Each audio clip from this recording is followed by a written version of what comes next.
If the vertex of the conic y square minus में 4y is equal to 4x minus में 4a always lies between the straight line x plus y is equal to 3 and 2x plus 2y minus 1 is equal to 0। इस conic का vertex, conic हमें क्या नजर आ रहा है, हमें नजर आ रहा है पैराबोला। वाई स्क्वायर माइनस में 4y this is equal to 4x minus में 4a। सबसे पहले हम इसे स्टैंडर्ड फॉर्म में कन्वर्ट करते हैं। यहाँ कंप्लीटिंग स्क्वायर मेथड लगाएंगे तो कोफिशिएंट ऑफ वाई स्क्वायर हमारे पास है 1, फिर कोफिशिएंट ऑफ वाई के हाफ का स्क्वायर करेंगे मतलब 4 आएगा। तो ये वाई स्क्वायर माइनस में 4y, हम यहाँ भी 4 प्लस करेंगे, यहाँ 4x माइनस में 4a, यहाँ 4 प्लस करेंगे। ये हमारे पास मिलेगा y माइनस 2 होल स्क्वायर, यहाँ से हम 4 कॉमन लेंगे तो x माइनस में a प्लस 1, ये हमारे पास हो जाएगा y माइनस 2 होल स्क्वायर, ये हमारे पास मिलेगा 4, x माइनस में a माइनस 1, हम इसे इस फॉर्मेट में लिख सकते हैं। तो अगर मैं इसको स्टैंडर्ड पैराबोला से कंपेयर करता हूँ, स्टैंडर्ड पैराबोला की इक्वेशन, हम इससे पहले एक और काम करते हैं। y माइनस 2 को मैं कैपिटल y का नाम देता हूँ और इसे हम लोग कैपिटल x का नाम देंगे। अगर हम स्टैंडर्ड पैराबोला से कंपेयर करते हैं तो स्टैंडर्ड पैराबोला हमारे पास Y square is equal to 4ax होगा। तो 4a हमारे पास है 4, यानी कि a हमारे पास क्या होना चाहिए 1। वो बात करना चाहता है हमारे साथ वर्टेक्स के बारे में। वर्टेक्स वो पॉइंट है जहाँ पे कैपिटल Y भी 0 होगा, कैपिटल X भी 0 होगा। कैपिटल Y 0 यानी कि y माइनस 2 0, कैपिटल X 0 यानी कि x माइनस में a माइनस 1 0, यानी कि यहाँ से y हमारे पास होगा 2x की वैल्यू होगी a माइनस 1। तो जो वर्टेक्स का पॉइंट होगा वो a माइनस 1,2 होगा। ये इस कॉनिक का या इस पैराबोला का ये वर्टेक्स है। अब उसने हमें क्या कहा कि ये जो वर्टेक्स है इन दोनों लाइंस के बीच में लाई कर रहा है।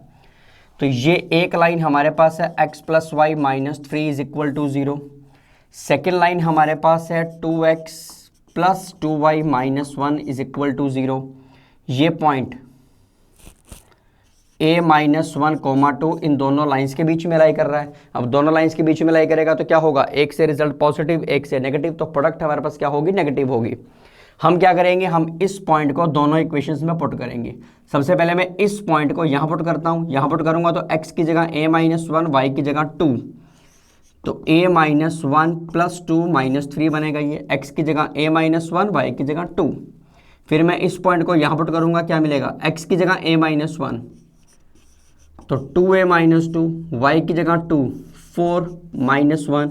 ये प्रोडक्ट हमारे पास क्या होनी चाहिए, लेस देन 0। यहाँ से हमें क्या मिला, a माइनस 2, यहाँ से मुझे मिला 2a plus 1 less than 0। Inequality solve कैसे होगी, वेव कर्व लगा के। यहाँ से a की वैल्यू आ रही है -1/2, यहाँ से a की वैल्यू आ रही है 2, वेव कर्व लगाएंगे, पॉजिटिव नेगेटिव पॉजिटिव, हमें चाहिए नेगेटिव, मतलब a की वैल्यू -1/2 से 2 के बीच में होनी चाहिए, ब्रैकेट ओपन। a इस इंटरवल को बिलोंग करेगा -1/2 टू 2, ये हमारा आंसर होगा। Let O be the vertex and Q be any point on the parabola x square is equal to 8y. Parabola हमें गिवन है, vertical parabola, symmetrical about positive y axis. If P divides the line segment OQ internally in the ratio 1:3, हमें locus find out करना है P point का। Parabola की equation x square is equal to में 8y, ये हमारे पास parabola x square is equal to में 8y। सबसे पहले अगर हम इसे स्टैंडर्ड पैराबोला से कंपेयर करेंगे तो हमें a कितना मिलेगा, 2। ये हमारे पास वर्टेक्स 0 0। q कहीं भी पॉइंट है पैराबोला के ऊपर, कहीं भी मान सकते हैं, यहाँ मान लेते हैं। ये वाला पॉइंट हमने माना अल्फा बीटा, यहाँ पे एक बीच में एक पॉइंट है p जो इसे कट कर रहा है 1:3 में, ये 1:3 में कट कर रहा है। हमें P पॉइंट का लोकस निकालना है, HK, जिसका लोकस निकालना है उस पॉइंट को हमने क्या माना, HK, मतलब मुझे HK के टर्म्स में क्या चाहिए, इक्वेशन चाहिए। अब थोड़ा सा हम इसको इस तरीके से यहाँ बना लेते हैं अलग से। ये वाला पॉइंट 0 0, ये वाला पॉइंट हमारे पास है अल्फा बीटा। अब ये पॉइंट हमारे पास है HK डिवाइड कर रहा है इसे 1:3 में। तो यहाँ से अगर मैं सेक्शन फॉर्मूला लगाता हूँ तो H हमें किसके इक्वल मिलेगा, अल्फ़ा प्लस 0/4, यहाँ से अल्फ़ा हमारे पास होगा 4h। सिमिलरली k हमारे पास किसके इक्वल होगा, β/4। k किसके इक्वल होगा हमारे पास, बीटा प्लस 0/4। तो यहाँ से बीटा हमारे पास किसके इक्वल होगा, 4k के। अब क्योंकि अल्फा बीटा पॉइंट किस पे लाई कर रहा है, पैराबोला पे लाई कर रहा है, तो पैराबोला की इक्वेशन को क्या करेगा, सेटिस्फाई करेगा। पुट करेंगे x की जगह अल्फा, तो alpha square is equal to में 4a बीटा हुआ। अब अल्फा किसके इक्वल था, 4h के, तो यहाँ से मुझे मिलेगा 16h²। 4a बीटा की जगह हमें मिलेगा 4k, तो 16h² इज इक्वल टू में 16ak, cancel, h² is equal to में ak। ये हमारे पास h के पॉइंट का लोकस आ गया। अब फाइनल लोकस निकालने के लिए हम क्या करेंगे, h को रिप्लेस करेंगे x से और k को रिप्लेस करेंगे y से। तो फाइनल आंसर हमारे पास क्या होगा, x² इज इक्वल टू में ay। ये हमारा आंसर होगा। a हमारे पास कितना था, 2, x² इज इक्वल टू में, यहाँ पे a हमारे पास था 4ax, a हमारे पास था 2, तो फाइनल आंसर होगा हमारे पास x² इज इक्वल टू में 2y। ये हमारे पास आंसर होगा।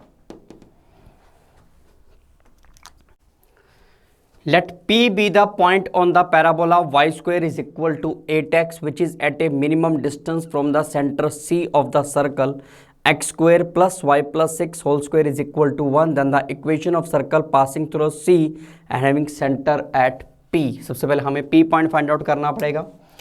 P पॉइंट पैराबोला के ऊपर कहीं भी एक पॉइंट है। ये हमारे पास y² is equal to 8x, एक हॉरिजॉन्टल पैराबोला हमें गिवन है। अगर मैं इसे स्टैंडर्ड पैराबोला से कंपेयर करता हूं तो हमें क्या मिलेगा, 2। अब हम ये बात जानते हैं, पैराबोला के ऊपर अगर हमें कोई भी पॉइंट मानना है तो वो 80² 280 मानना पड़ेगा। a हमारे पास है 2, तो ये वाला पॉइंट हमारे पास मिलेगा 2t² इंटू 4t। अब हमें t फाइंड आउट करना है। हमें क्या गिवन है, इस पॉइंट का डिस्टेंस कहाँ से, इस सर्कल के सेंटर से। सर्कल का सेंटर हमारे पास है 0-6, डिस्टेंस हमारे पास है मिनिमम। अगर कोई चीज़ मिनिमम है तो उसका डेरिवेटिव हमारे पास क्या होगा, 0 होगा। तो सबसे पहले हम इस डिस्टेंस को फाइंड निकालेंगे। डिस्टेंस हमारे पास कितना आएगा, 2t² माइनस में 0 whole square 4t plus 6 whole square under the root. ये हमारे पास डिस्टेंस है। अगर डिस्टेंस मिनिमम है तो उसका स्क्वायर भी हमारे पास क्या होगा, मिनिमम होगा। तो थोड़ा सिंप्लीफाई कर लेते हैं, हम डिस्टेंस का स्क्वायर करते हैं, ये हमें मिलेगा 4t⁴ प्लस में 4t प्लस 6 होल स्क्वायर हो जाएगा। क्योंकि डिस्टेंस का स्क्वायर भी मिनिमम है तो इसका derivative with respect to t 0 होना चाहिए।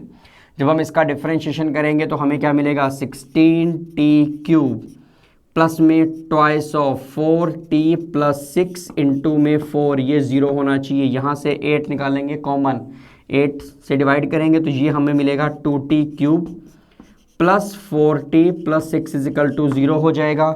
यहाँ से हम t की वैल्यू फाइंड आउट करेंगे। t की value hit and trial method से फाइंड आउट करते हैं तो t इज इक्वल टू -1 इसे सेटिस्फाई करेगा। यहाँ से t की वैल्यू हमारे पास आ जाएगी -1। अगर t -1 आ गया तो पॉइंट P हमारे पास क्या हो जाएगा, t को हम -1 यहाँ पुट करेंगे तो पॉइंट P हमारे पास क्या होगा, 2, -4। अब हमें एक सर्कल की इक्वेशन फाइंड आउट करनी है जिसका सेंटर हमारे पास है P पॉइंट हमारे पास सेंटर का काम करेगा और वो सर्कल पास करेगा कहाँ से, C से। C हमारे गिवन सर्कल का सेंटर था। हमें जो सर्कल चाहिए उसका सेंटर हमारे पास होना चाहिए 2, -4 और ये सर्कल C पॉइंट से पास करना चाहिए। C पॉइंट हमारे पास क्या था, 0-6। तो सबसे पहले हम सर्कल का रेडियस फाइंड आउट करेंगे। रेडियस हमारे पास क्या होगा, 2 माइनस में 0 square -4 plus 6 whole square under the root. ये मिलेगा 4 + 4 रूट यानी कि 2√2। ये हमारे पास होगा सर्कल का रेडियस। अब हम सर्कल की इक्वेशन फाइंड आउट करेंगे। सेंटर हमें पता है, रेडियस हमें पता है, सर्कल की इक्वेशन हमारे पास क्या होगी, x - 2 whole square y + 4 whole square this is equal to r² 2√2 whole square. ये मिलेगा x² + 4 माइनस में 4x y² + 16 + 8y this is equal to 8। ये हमें मिलेगा x square plus 4y² minus 4x plus 8y plus 12 is equal to 0। ये हमारा answer होगा। The two parabola y square is equal to 4x and x square is equal to 4y intersect at a point P whose abscissa is not 0 such that हमें बताना है they both touch each other at P, they cut at right angle at P, the tangent to each curve at P makes complementary angle with x axis and D option is none of these। सबसे पहले हम P point find out करते हैं। P point वो point है जहां पे दोनों पैराबोला कट कर रहे हैं and other whose abscissa is not 0। एक हमें हॉरिजॉन्टल पैराबोला गिवन है x square is equal to y square is equal to 4x, एक वर्टिकल पैराबोला है x square is equal to 4y। ये हमारे पास वर्टिकल पैराबोला होगा, ये हमारे पास हॉरिजॉन्टल पैराबोला होगा। ये दोनों दो पॉइंट पे कट कर रहे हैं, यहाँ एब्सिस्सा 0 होगा, मतलब हमें ये वाला पॉइंट फाइंड आउट करना है जहाँ एब्सिस्सा 0 नहीं होगा। सबसे पहले ये वाला पॉइंट जो हमारे पास पॉइंट P है, ये दोनों कर्व्स का इंटरसेक्शन पॉइंट है। इंटरसेक्शन पॉइंट कैसे फाइंड आउट करेंगे? दोनों की इक्वेशन को सॉल्व करेंगे। हम यहाँ से y की वैल्यू निकालते हैं, यहाँ से y की वैल्यू x²/4 हो जाएगी। ये y की वैल्यू हम यहाँ पुट करेंगे, तो यहाँ हमारे पास है y² is equal to 4x। y की वैल्यू हम यहाँ से उठाते हैं x²/4, तो ये x की power 4/16 is equal to 4x हो जाएगा। x की पावर 4 64x हो जाएगा। x 0 नहीं हो सकता तो हम x को कैंसिल कर सकते हैं। यहाँ से x हमारे पास होगा 4, x की वैल्यू 4 अगर हम यहाँ पुट करेंगे तो y भी हमारे पास होगा 4, मतलब पॉइंट P हमारे पास क्या होगा 4 4। अब हमें क्या करना है? अब हमें इन दोनों कर्व्स के बीच में एंगल फाइंड आउट करना है, तो हमें क्या करना पड़ेगा? हम P पॉइंट पे टेंजेंट डालेंगे, P पॉइंट पे हम दोनों कर्व्स पे टेंजेंट डालेंगे और इन टेंजेंट्स के बीच में जो एंगल होगा वो हमें एंगल फाइंड आउट करने की कोशिश करनी है। सबसे पहले हमें क्या करना पड़ेगा? हमें दोनों पॉइंट पे, इस P पॉइंट पे जो हमने दोनों कर्व्स पे टेंजेंट डाले हैं, हमें उस पर क्या निकालना पड़ेगा? Slope of tangent find out करना पड़ेगा। स्लोप ऑफ टेंजेंट कैसे फाइंड आउट करेंगे? ये हम जानते हैं, हमारे पास जो हॉरिजॉन्टल कर्व है, हॉरिजॉन्टल कर्व हमारे पास है y² is equal to 4x, horizontal parabola. इस पैराबोला पे अगर मैं 4 पॉइंट पे टेंजेंट डालता हूं तो इक्वेशन ऑफ टेंजेंट हमारे पास क्या होनी चाहिए? इक्वेशन ऑफ टेंजेंट हमारे पास होनी चाहिए y1 माइनस में कोफिशिएंट ऑफ x का half 2 x plus x1 is equal to 0। y1 मतलब y1 की जगह 4y minus 2 x plus x1 भी हमारे पास हो जाएगा 4y minus 2x minus 8 is equal to 0 हो जाएगा। यहाँ से हम स्लोप ऑफ टेंजेंट निकाल सकते हैं। स्लोप ऑफ टेंजेंट, ये फर्स्ट टेंजेंट का स्लोप है तो हम इसे मानेंगे m1।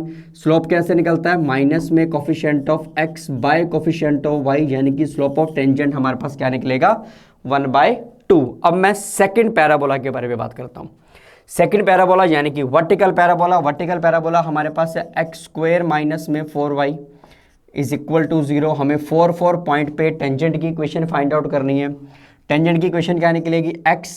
x1 यानी कि 4 कोफिशिएंट ऑफ y का half y plus y1 is equal to 0। ये हमें मिलेगा 4x minus 2y minus 8 is equal to 0। अगर मैं यहाँ पे स्लोप ऑफ टेंजेंट निकालता हूँ, इसे मैंने नाम दिया था m1 का, इसको मैं नाम देता हूँ m2 का, तो m1 m2, तो ये हमारे पास मिलेगा माइनस में coefficient of x bye coefficient of y यानी कि 2 हो जाएगा। स्लोप डिफरेंट है। अगर मैं बात करता हूँ ए ऑप्शन की कि दोनों कर्व उस P पॉइंट पे टच करेंगे, अगर दो कर्व एक पॉइंट पे टच करते हैं तो डायग्राम इस तरीके से बनेगा। तो दोनों पे टेंजेंट सेम आनी चाहिए, मतलब टेंजेंट का स्लोप हमारे पास सेम होना चाहिए था। टेंजेंट का स्लोप सेम नहीं है, इसका मतलब वो एक कर्व नहीं, एक टेंजेंट नहीं बन रही, वहाँ पे अलग अलग टेंजेंट डलेंगी, तो मतलब ए ऑप्शन हमारी गलत है। They cut at right angle at P, अगर कर्व राइट एंगल पे कट करेंगे मतलब टेंजेंट्स के बीच में एंगल कितने का होना चाहिए? 90 डिग्री होना चाहिए। टेंजेंट्स के बीच में एंगल 90 डिग्री होगा तो दोनों के स्लोप की प्रोडक्ट -1 होनी चाहिए। यहाँ स्लोप है 2, यहाँ स्लोप है 1/2, स्लोप की प्रोडक्ट -1 नहीं है, इसका मतलब दोनों कर्व्स राइट एंगल पे कट नहीं कर रहे। सी ऑप्शन की बात करते हैं। Tangent to each curve P makes complementary angle with x axis. हमें बताना है कि ये दोनों टेंजेंट एक्स एक्सिस के साथ कॉम्प्लीमेंट्री एंगल बना रहे हैं। अब हम ये मानते हैं कि फर्स्ट टेंजेंट एक्स एक्सिस के साथ एंगल बना रही है θ1 और सेकंड टेंजेंट एक्स एक्सिस के साथ एंगल बना रही है θ2। हमने ये माना फर्स्ट टेंजेंट एक्स एक्सिस के साथ एंगल बना रही है θ1, सेकंड टेंजेंट एक्स एक्सिस के साथ एंगल बना रही है θ2। हमें क्या प्रूव करना है? θ1 θ2 कॉम्प्लीमेंट्री एंगल्स हैं, मतलब θ1 प्लस θ2 हमें क्या प्रूव करना है? 90 चेक करना है। हम क्या करते हैं? दोनों तरफ टेंजेंट अप्लाई करते हैं। इसका मतलब टेंजेंट θ1 प्लस θ2 क्या आना चाहिए? इनफाइनाइट। टेंजेंट θ1 प्लस टेंजेंट θ2 का अगर मैं फॉर्मूला लगाता हूं, टेंजेंट θ1 प्लस टेंजेंट θ2 1 माइनस में टेंजेंट θ1 टेंजेंट θ2। चेक करते हैं इनफाइनाइट आ रहा है या नहीं आ रहा। Tangent θ1 first tangent X axis के साथ एंगल बना रहा था θ1, तो टेंजेंट θ1 का मतलब क्या हुआ? स्लोप इसका, इस टेंजेंट का स्लोप हमारे पास क्या है? 1/2। टेंजेंट θ2 सेकंड टेंजेंट का स्लोप 2, 1 माइनस में 1/2 इंटू 2, ये हमारे पास क्या मिलेगा? 5/2/0, मतलब इनफाइनाइट आ जाएगा। तो इसका मतलब क्या हुआ? θ1 प्लस θ2 90 है। इसका मतलब दोनों टेंजेंट्स एक्स एक्सिस के साथ कॉम्प्लीमेंट्री एंगल्स बना रहे हैं। तो हमारा ऑप्शन क्या होना चाहिए? सी, ये हमारा आंसर होगा। The angle of intersection between the curves x square is equal to 4y plus 1 and x square is equal to minus 4y plus 1। दो हमारे पास कर्व हैं, x square is equal to में 4 इंटू में y plus 1, x square is equal to में minus 4 into में y plus 1। सबसे पहले हम क्या करते हैं? y प्लस 1 को कैपिटल Y मानते हैं। तो फर्स्ट इक्वेशन हमारे पास ये बननी चाहिए, x square is equal to 4y and x square is equal to minus 4y। अब ये दोनों हमारे पास स्टैंडर्ड पैराबोला किसके सिमेट्रिकल हैं? y के सिमेट्रिकल हैं। ये पॉजिटिव y के सिमेट्रिकल होगा, ये नेगेटिव y के सिमेट्रिकल होगा। तो डायग्राम कुछ इस तरीके से बनेगा। ये हमारे पास पॉजिटिव y के symmetrical x square is equal to 4y, ये हमारे पास पैराबोला नेगेटिव y के सिमेट्रिकल होगा x square is equal to minus 4y। अब इनमें ये कॉमन टेंजेंट है, हमारे पास कॉमन टेंजेंट है, तो मतलब टेंजेंट्स के बीच में एंगल हमारे पास है 0 डिग्री। तो दोनों कर्व्स के बीच में एंगल ऑफ इंटरसेक्शन हम क्या कहेंगे? 0 डिग्री है, क्योंकि दोनों कर्व्स एक दूसरे को टच कर रही हैं। तो इसका मतलब जो एंगल ऑफ इंटरसेक्शन है, एंगल ऑफ इंटरसेक्शन है वो हमारे पास कितना है? 0 डिग्री। ये हमारा आंसर होगा। Through the vertex of the parabola y square is equal to 4x, chords OP and OQ are drawn at right angle to one another. The locus of the midpoint of PQ, हमें locus निकालना है midpoint of PQ। तो parabola हमें given है y square is equal to 4x, horizontal parabola हमें given है। अगर मैं इसे स्टैंडर्ड पैराबोला से कंपेयर करता हूँ, स्टैंडर्ड पैराबोला हमारे पास है y square is equal to 4x, 4ax हमें गिवन है y square is equal to 4x, तो यहाँ से a हमें क्या मिलेगा? 1। अब पैराबोला पे अगर हमें कोई पॉइंट मानना है तो हम ये पॉइंट मानेंगे, फर्स्ट पॉइंट मानेंगे a_t1 स्क्वायर 2a_t1, a हमारे पास है 1। तो p पॉइंट हम क्या मान के चलेंगे?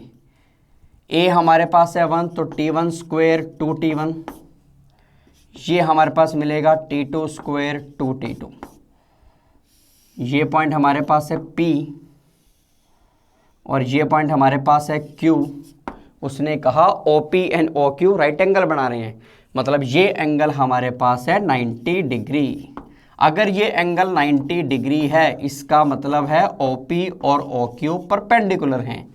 तो इसका मतलब क्या हुआ? स्लोप ऑफ OP इनटू में स्लोप ऑफ OQ किसके इक्वल होगा? -1, क्योंकि दो लाइंस अगर परपेंडिकुलर हैं तो उनके स्लोप की प्रोडक्ट -1। स्लोप ऑफ OP का स्लोप हमारे पास कितना होगा? 2t1 माइनस में 0 बाय में t1 स्क्वायर माइनस में 0। स्लोप ऑफ OQ कितना होगा? 2t2 माइनस में 0, t2 स्क्वायर माइनस में 0 -1। सिंप्लीफाई करेंगे यहाँ से तो t1 t2 हमारे पास कितना होगा? -4। अब हमें लोकस किसका निकालना है, हमें लोकस निकालना है mid point of P Q. ये हमारे पास पी क्यू कोड है, हमें इसके मिड पॉइंट का लोकस निकालना है। मिड पॉइंट को हम क्या मानते हैं, एच के। लोकस का मतलब हमें मिड पॉइंट की टर्म्स में, एच के की टर्म्स में मुझे इक्वेशन फाइंड आउट करनी है। तो एच पॉइंट हमारे पास इन दोनों का मिड पॉइंट है, तो एच पॉइंट को मैं क्या लिख सकता हूँ, एच पॉइंट हमारे पास क्या होगा, T1 square plus T2 square by 2, और के पॉइंट हमारे पास क्या होगा, 2T1 प्लस 2T2 बाई 2। तो के पॉइंट को मैं लिख सकता हूं T1 प्लस T2। सिंप्लीफाई करते हैं, हमें एच और के में इक्वेशन चाहिए, ध्यान रखना। तो मैं के स्क्वायर करता हूं, अगर मैं के स्क्वायर करता हूं तो ये मुझे मिलेगा T1 square plus T2 square plus 2T1 T2। T1 square plus T2 square की वैल्यू हमारे पास कितनी है, 2H, प्लस में 2 T1 T2 की वैल्यू हमारे पास है -4। T1 T2 हमने क्या निकाला था अभी, -4। ये हमारे पास एच के की टर्म में इक्वेशन आ गई। फाइनल लोकस निकालने के लिए हम क्या करेंगे, एच को रिप्लेस करेंगे एक्स से, के को रिप्लेस करेंगे वाई से। तो फाइनल आंसर हमारे पास होगा y square is equal to में 2x - 8। ये हमारा फाइनल आंसर होगा। If the line segment intercepted between the parabola y square is equal to 4ax with the line lx plus my plus n is equal to 0 subtends right angle at the vertex, हमें condition find out करनी है। ये हमें parabola given है y square is equal to 4ax, horizontal parabola. यहां हमारे पास कोई भी लाइन है जिसकी इक्वेशन हमारे पास है lx plus my plus n is equal to 0। Point of intersection को हम किससे मिला रहे हैं, वर्टेक्स से। वर्टेक्स मतलब ओरिजिन से, और ये 90 डिग्री एंगल बना रहा है। हमें कंडीशन फाइंड आउट करनी है। अब हम इस कंसेप्ट के ऊपर जाएंगे, होमोजीनियस बनाने वाला कंसेप्ट। ठीक है, क्या करते हैं हम लोग, हम इन दो लाइंस के कंबाइंड इक्वेशन फाइंड आउट करेंगे। कंबाइंड इक्वेशन कैसे फाइंड आउट करेंगे, होमोजीनियस बनाएंगे। होमोजीनियस कैसे बनाएंगे, पैराबोला की हमारे पास इक्वेशन है y square is equal to 4ax। हम लाइन की इक्वेशन से 1 की वैल्यू निकालेंगे। ये हमारे पास lx plus my is equal to -n होगा। lx plus my by -n किसके इक्वल हो जाएगा, ये 1 के इक्वल। हम यहाँ 1 को मल्टीप्लाई करेंगे, 1 को मल्टीप्लाई करेंगे, फ़र्क नहीं पड़ना चाहिए। तो ये हमारे पास होगा y square is equal to 4ax, ये मिलेगा lx प्लस my माइनस में n। तो फाइनली ये हमें क्या मिलेगा, -ny square, this is equal to 4alx square plus में 4amxy। ये हमारे पास होगा, इसे मैं लिख सकता हूँ 4alx square plus ny square plus 4amxy is equal to 0।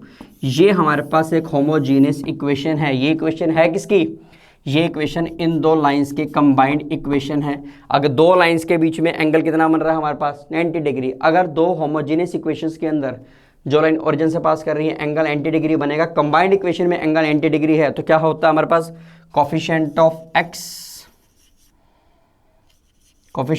x square plus coefficient of y square का सम हमारे पास क्या होगा, 0, यानी कि a प्लस b क्या होना चाहिए, 0।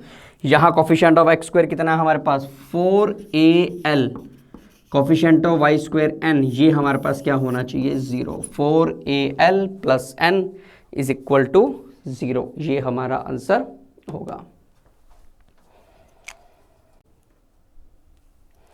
If PSQ is a focal chord of the parabola y square is equal to 8x, SP हमें गिवन है 6, हमें SQ निकालना है। ये हमारे पास parabola y square is equal to 8x।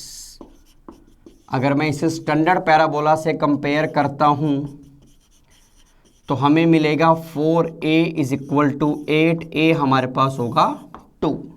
अब हमारे पास एक फोकल कोड है एस फोकस, PSQ एक फोकल कोड है हमारे पास, जिसका हमें एक सेगमेंट गिवन है, कितना, 6। हमें सेकंड सेगमेंट निकालना है, जो हमें नहीं पता उसे हम लोग क्या मान लेते हैं, x मान लेते हैं। अब हम ये बात जानते हैं, फोकल कोड के सेगमेंट का हार्मोनिक मीन किसके इक्वल होता है, semi latus rectum. Latus rectum कितना होगा 4a, और सेमी लेटस रेक्टम हमारे पास कितना होगा 2a, 2a यानी कि 4। तो इन दोनों का हार्मोनिक मीन कैसे निकालेंगे, 2 6x बाय में 6 plus x, this is equal to किसके इक्वल होगा, ये 4 के इक्वल। यहाँ से हमें क्या मिलेगा 12, कैंसिल करेंगे, यहाँ आएगा 3x is equal to 6 plus x होगा, 2x इज इक्वल टू 6 होगा, यहाँ से x की वैल्यू हमारे पास कितनी आ जाएगी 3। तो SQ हमारे पास कितना होगा 3, ये हमारा आंसर होगा।